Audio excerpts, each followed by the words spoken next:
Hello students, so this is your plus 2 chemistry class. In the continuation with the last video, we are doing the isomerism, and next type is geometrical isomerism. Geometrical isomerism ki due to different possible geometric arrangements of the ligands, ki ligands when they have a different geometrical arrangements.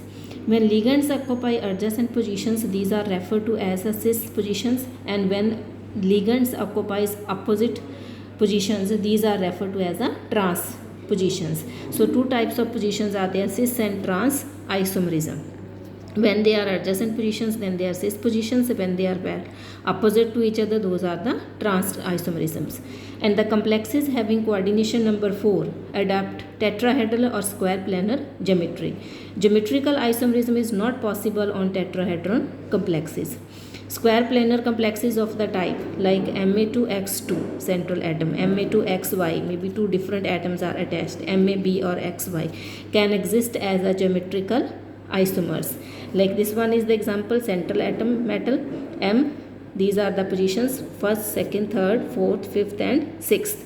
Now in this case 1, 6, 2, 4, 3 and 5 are the trans positions, while 1, 2, 1, 3, 1, 4, 1, 5, 2, 3, 2, 5 and 6, 4. These are cis to each other.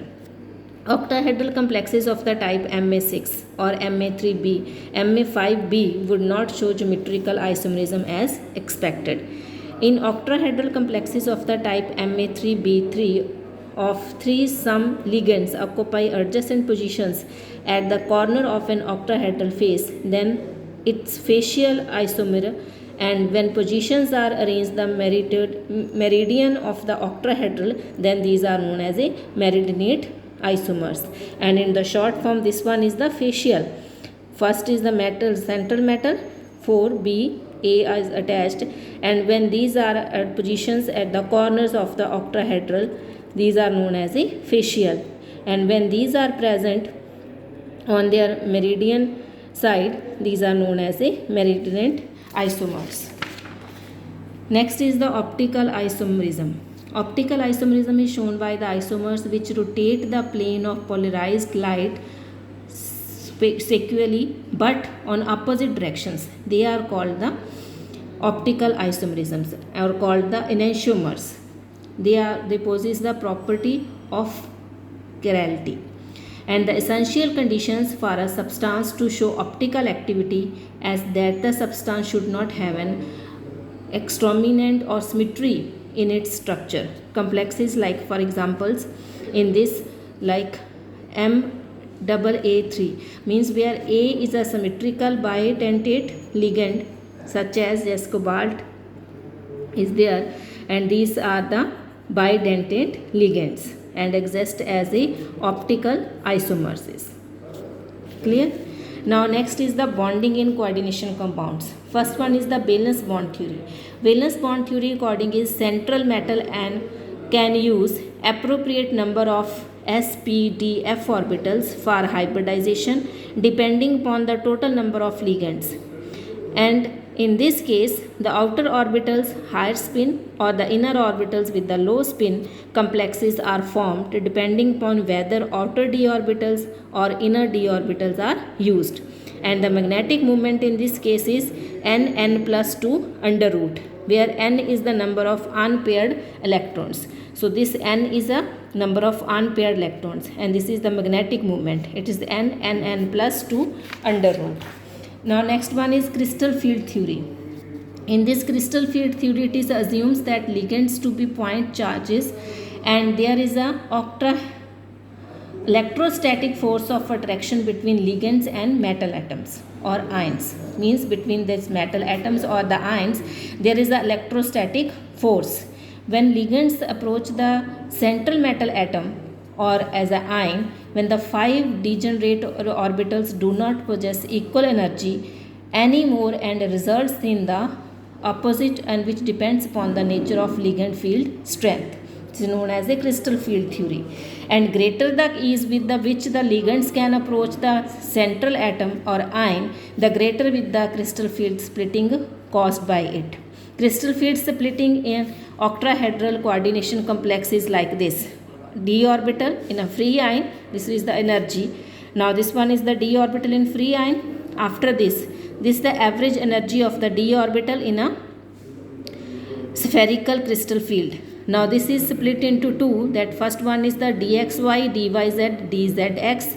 These are the three suborbitals, and after that dx square, y square and dz square. These are, and there is a difference between their energy.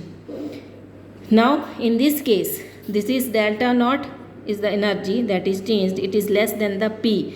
P is the energy required for forced pairing of electrons. And then the electrons will remain unpaired or a high spin complex as a formed. If delta naught is more than P, it means pairing of electrons takes place and low spin complex is formed. Next, in this case, crystal field splitting in tetrahedral. In tetrahedral, first this one is the d orbital in the free ion. It forms the average energy of a d orbital in the spherical crystal field. Now in this case there is the opposite, that dx square, y square, dz square at the lower level and dxy, dz, yz and zx at the higher. Now in this case, difference in energy between like that first one example and second one is level is delta T, that is delta upon G and delta naught. That is the difference between their energy. Now next one is spectrochemical series. Spectrochemical series. This one is, what is this? This one is known as a arrangement of ligands in the order of increasing field strength. Like how it is in the increasing order, like it is first in case of cobalt, then cyanide, nitro, orthophenol, next diphenyl. So this one is the series in which like it least one by the iodine, bromine. This one is the least. This is the crystal field or order of increasing field strength. Now next is the stability of complexes. Stability of complexes means like copper. It reacts with the ammonia. It forms copper, ammonia, copper. Now in this case, higher the value of K. K is calculated in which copper and the two ions when it changes into other compound, that is stability. K is the stability concentration. Higher the value of K, higher will be the stability of complex. It depends upon the value of K. If the value of K is high, that is stability concentration. If it is higher, then the stability of complex will be high. Higher the polarizing power of metal, ion and basicity of ligands, higher the stability of a complex. Rest we will do in the next video.